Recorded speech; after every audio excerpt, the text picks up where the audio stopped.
ಎಷ್ಟು ನೋವಾಗುತ್ತೆ ಅಂದ್ರೆ ಬಾಗೇಪಲ್ಲಿಯಲ್ಲಿ ತಾಯಿಯ ಎದೆ ಹಾಲಲ್ಲಿ ಫ್ಲೋರೈಡ್ ಇದೆ. ಇನ್ನು ಏನು ನಾವು ಕುಡಿದು ಬದುಕೋದು, ಏನ್ ತಿಂದು ಬದುಕೋದು? ನಮ್ಮ ಜೀವನ ಹೇಗೆ ಮುಂದೆ?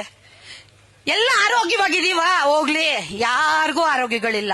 ಮದುವೆ ಆದ್ರೆ ಮೊದಲು ಹೇಳ್ತಾ ಇದ್ರು ವರ್ಷ ತುಂಬೋ ಅಷ್ಟೊತ್ತಿಗೆ ಒಂದು ಮಗು ಆಗತ್ತೆ ಅಂತ. ಇವಾಗ ಹಾಗಲ್ಲ. IVF ಸೆಂಟರ್ಗೆ ಹೋದ್ರೆ ಮಗು ಆಗತ್ತೆ. ಹೌದಲ್ವಾ? ಸುಳ್ಳು ಹೇಳ್ತಿದ್ರೆ ಹೇಳಿ, ಸುಮ್ನೆ ಹೇಳ್ಬೇಡಮ್ಮ ನೀನೇನೋ ಬುರುಡೆ ಅಂತ.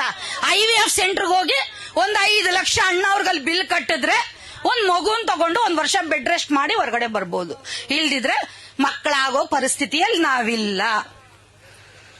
ಎಷ್ಟು ಕಷ್ಟ ಆಗೋಗಿದೆ ಅಂದ್ರೆ ನಾವು ಸರ್ಕಾರಗಳಿಗೆ ಹೇಳೋದು ಒಂದೇ, ನಮ್ಗೆ ಯಾವ್ದು ಬಿಟ್ಟಿ ಗಿಟ್ಟಿ ಬೇಡಯ್ಯ, ನಾವೇನ್ ತಿರುಬೋಕಿಗಳಲ್ಲ, ನಾವು ರೈತರು, ನಾವ್ ಹಿಂಗ್ ಹಾಕ ಅಭ್ಯಾಸ, ಹಿಂಗ್ ಕೇಳ ಅಭ್ಯಾಸ ಇಲ್ಲ.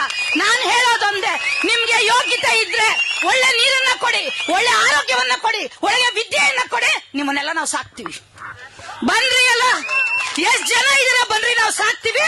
ಇಲ್ದಿರೆ ನಮ್ಗೆ ಯೋಗ್ಯತೆ ಇಲ್ಲ ಅಂತ ರಾಜೀನಾಮೆಗಳನ್ನ ಕೊಟ್ಟು ದಯವಿಟ್ಟು ಮನೆಗಳಿಗೆ ಹೊರಟೋಗಿ. ನಮ್ಮ ಹತ್ರ ಬೈಸ್ಕೋಬೇಡ್ರಿ, ನಮಗ್ ಬೈಯೋಷ್ಟು ಪೇಷನ್ಸ್ ಇಲ್ಲ. ನಮಗೂ ಬೈದು ಸಾಕಾಗೋಗಿದೆ. ಹೋರಾಟ ಮಾಡ್ಲೇಬೇಕಾಗಿದೆ, ಮುಂದೆ ತಗೊಂಡೋಗ್ಲೇಬೇಕಾಗಿದೆ. ನಮ್ಮ ಅದೃಷ್ಟ ಅಪ್ಪಾಜಿಯವರು ಒಂದು ಅಧ್ಯಕ್ಷತೆ ಇರೋದ್ರಿಂದ ಅಪ್ಪಾಜಿಯವರು ಮತ್ತೆ ನಮ್ಮ ಅಣ್ಣ ಆಂಜನೇಯ ರೆಡ್ಡಿ ಅಣ್ಣವರ ಮಾರ್ಗದರ್ಶನದಲ್ಲಿ ನಾವು ಮುಂದೆ ಹೋಗೋಣ ಅಂತ ಹೇಳಕ್ ಇಷ್ಟ ಬೀಳ್ತೀನಿ. ಸ್ಲೋಗನ್ಸ್ ಹೇಗೆ ಹೇಳ್ತೀರಾ ನೋಡೋಣ ಇವಾಗ. ಶಾಶ್ವತ ನೀರಾವರಿ ಹೋರಾಟಕ್ಕೆ, ವೃಷಭ ಹೋರಾಟಕ್ಕೆ, ಬೇಕೇ ಬೇಕು, ಬೇಕೇ ಬೇಕು, ಶಾಶ್ವತ ನೀರು ಬೇಕೇ ಬೇಕು, ಬೇಕೇ ಬೇಕು. ಏತಕ್ಕಣ್ಣ ಹೋರಾಟ, ನೀರಿಗಾಗಿ ಹೋರಾಟ. ಏತಕ್ಕಕ್ಕ ಹೋರಾಟ, ಏತಕ್ಕಮ್ಮ ಹೋರಾಟ. ಯಾರೇ ಬರಲಿ, ಏನೇ ತರಲಿ, ಲಾಠಿ ತರಲಿ, ಪಿರಂಗಿ ತರಲಿ, ಬೇಕೇ ಬೇಕು.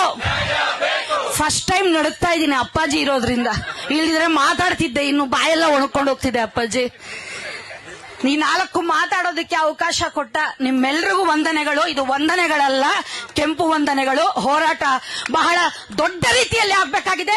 ನಾನು ಕೊನೆಯೊಂದು ಮಾತು ಹೇಳಲಿಕ್ಕೆ ಇಷ್ಟ ಬೀಳ್ತೀನಿ. ಯಾರ ಜೀವನವೂ ಶಾಶ್ವತ ಇಲ್ಲ. ನಾನಿವತ್ತು ಇಲ್ಲಿಗೆ ಬಂದಿದ್ದೀನಿ, ಮನೆಗೆ ಹೋಗ್ತೀನಿ ಅಲ್ವಾ ನನಗೂ ಗೊತ್ತಿಲ್ಲ. ಅಂದ್ರೆ ನಶ್ವರ, ಜೀವನ ನಶ್ವರ, ಅದೆಲ್ರಿಗೂ ಗೊತ್ತಿರೋ ಅಂತದ್ದೇ. ಇವತ್ತೇನೋ ನಾವು ಸತ್ತೋಗ್ಬಿಟ್ರೆ ನಾಳಿದಕ್ಕೆ 3ನೇ ದಿನದ ಹಾಲು. ಸಾವು ಅನ್ನೋದು ಬಂದ್ರೆ ನಾವೇನ್ ಮಾಡಿದ್ರು ಸತ್ತೋಗ್ತೀವಿ, ಏನ್ ಮಾಡಿದ್ರು ಸತ್ತೋಗ್ತೀವಿ. ಈ ಹೋರಾಟದಲ್ಲಿ ಸತ್ತೋಗೋಣ ಬಿಡ್ರಿ, ಹೆಸರು ಉಳಿದೋಗುತ್ತೆ.